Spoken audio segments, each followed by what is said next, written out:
नमस्कार मंडळ, मी आज तुमच्यासोबत शेअर करणार आहे 1 वर्षाच्या बाळासाठी मी डोसा कशा प्रकारे बनवलेला आहे ते बघू शकता। मी त्यासाठी घेतलेला आहे बघा, गाजर घेतलेले आहे, बीटरूट घेतलेला आहे, परत मटार घेतलेला आहे। त्याला व्यवस्थित कुकरमध्ये मी शिजवून घेतलेला आहे।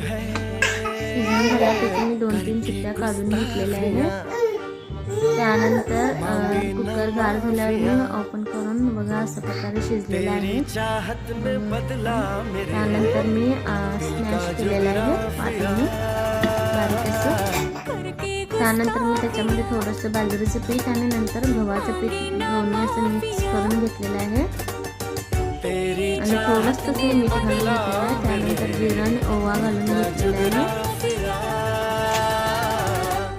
आणि त्याला व्यवस्थित मी चमच्याने हलवून घेतलेला आहे। त्यानंतर मी गॅसवर तवा ठेवलेला आहे। तवा गरम झाल्यावर मी त्याच्यामध्ये थोडंसं तूप लावून चमच्याने हलवून घेतलेलं आहे आणि एक चमचा घेऊन मी असं त्याच्यामध्ये व्यवस्थित घालून घेतलेलं आहे आणि ते त्याच्या हाताने खावं म्हणून यासाठी असं बघू शकता। आवडलं असेल तर लाईक आणि सबस्क्राईब करा। थँक्यू।